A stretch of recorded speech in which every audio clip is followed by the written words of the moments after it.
You're listening to Where You Live with Gene and Tony. This is Where You Live with Gene and Tony. We're broadcasting from the Concierge Landscape Studios, and we're brought to you by Extreme Exteriors. It's time now for a message from the Minnesota Multi-Housing Association. This MHA Minute is brought to you by Pest Control Services. When you need an exterminator, you want someone reliable and effective. Give Greg Keener a call at Pest Control Services, 952-894-9748. Pest Control Services is a proud member of Angie's List and a member of the Minnesota Multi-Housing Association.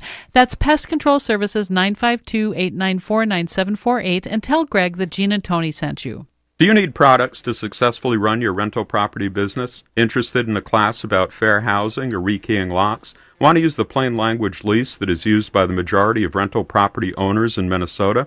Then you should visit mmha.com. That's two M's, mmha.com. That's the website for the Minnesota Multi-Housing Association, the most comprehensive resource in the state for owners of everything from a duplex to hundreds of units, and for townhome and condo associations as well. They've been around for 40 years and put on hundreds of seminars, publish a monthly magazine, sell Attorney General approved leases, and have countless other tools for property owners. While they are a membership organization, all of their resources and seminars and their annual convention and their spring conference and their orientation programs are open to everyone. For more information, visit the website, mmha.com. Gee, we've been discussing basically who's in charge at That's a homeowners association, and this is a common issue that can come up. Is it the management company that's in charge, or is it the board of directors? We've been talking about boards being confused about this issue, but you know who's even more confused about this issue are the individual members in the homeowners association. Yeah, don't you think? You're right, because when you talk about the individual homeowner now, you're talking about someone who's not even had the opportunity to take the time on a monthly basis like a board member has, right, to know the contracts that are in place, who's who you're dealing with. They're kind of forced to deal with that set of governing documents more so than the average homeowner, who, if there's no question or no concern, that's just set aside because everything's working just fine. Everything's fine, so they don't try and contact Exactly. anyone. Then when they do have to call someone, it's the management company they call. And it's the management company that returns their call, answers their questions, sends them their notices. So why wouldn't they assume that the management company is in charge? And so for our listeners and those especially that are brand new to a homeowners association, the reason the management company, of course, is there in place is first and foremost to be sort of the chief liaison individual between the board and the homeowner, because the board members are people who are owners of that property just like you. They're members just like you. Yep. They also have jobs just like you. And families. And so they're serving and giving their time voluntarily on a monthly basis in many cases, and taking evenings up to be able to help in giving direction to the management company. But the day-to-day management is usually with a professional management company. That's right. With most, not all, but a good number are still self-managed as well. Yeah, that's true. But that's right. Some boards manage their homeowners association themselves, but it takes considerable time to do that. It takes a lot of time. You're right. So I used to tell my boards, I'm your hands and your legs. You guys decide what you want done, and then you give it to me to get it done. You want 3 bids for snow plowing for next year? Okay. Yeah. I'm going to start calling people, and I'm going to get the quotes put together, and I'm going to bring it to you at the next meeting for your decision. So the manager does the groundwork. Yeah. Now, the one thing that the writer of this opinion piece from the Orlando Sentinel stated that he said there are some things that he heard as statements that a board member was making, and they said that he thought were an example of the board members themselves not understanding that they're in charge and not the management company. I would disagree on some of them.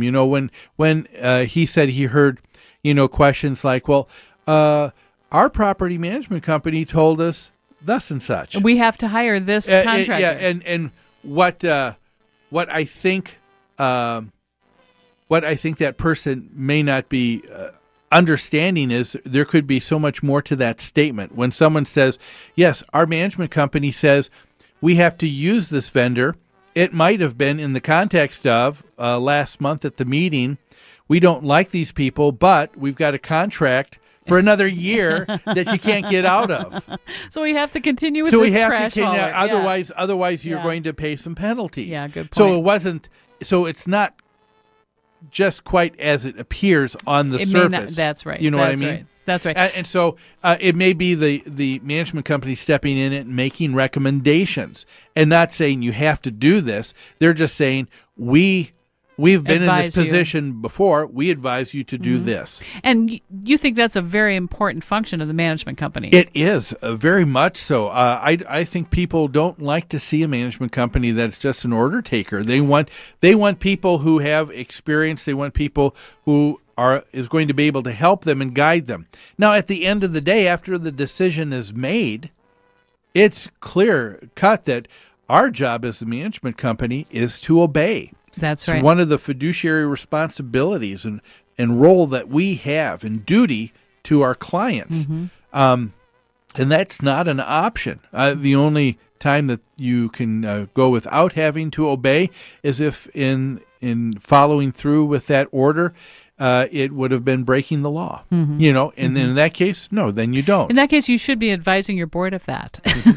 And you should make sure it's in the minutes that you advised your board of that. When I first started in association management 11 or 12 years ago, and I realized this misunderstanding after taking, dozens of phone calls from homeowners who are saying, why don't you do this? And how come you don't do this? I tried to develop this habit of always saying, your association, your board of directors, your community, instead of saying the association, the board of directors, because I thought if I can turn the perspective of this, and I think I lasted about a week doing it. It's a small word in distinction, but I agree with you, a very important one. I couldn't keep it up, but it might be a good thing to do. Yes, because all of the other vendors are the association's vendors, not that of the management company. First and foremost, they need to have realize that they are responsible. They're responsible to the board, not just to us. Yes. The only reason we're involved is because we're an intermediary. That's right. We're saying things, doing things, carrying out things on behalf of the board, but it is their direction. It is their thoughts. It is their direction that we are moving. So I'd have to say, Mr. Property Manager or Ms. Property Manager, if you have the question in your head, how do I get these people to do what I tell them to do? You're probably heading up the wrong path. Don't you think? Yeah. So in this case here, folks, a very important distinction to make, but one that's important. The management firm, if you have one with your association, is taking direction from the board, That's and so right. do not be surprised if they say, "Well, I need to get back with you." It's not because that's another thing. It's not because they want to withhold from you or put to you off. Put you off. It's because they need to get the direction from someone else and not themselves. That's right. The manager doesn't make these decisions. They have to go to the board for the decision. Yeah. Well, hey, we're coming up to the top of the hour right now, but don't go away. We've got a whole nother hour of Where You Live with Gene and Tony with so much more to cover, but we need to take a break. So we'll be back with you on the other side of these news and messages. You're listening to Where You Live with Gene and Tony on AM 1280, The Patriot. Sweet it is to be loved by you. I mean, it's like California, don't you know, to be loved by you. How sweet it is to be loved by you.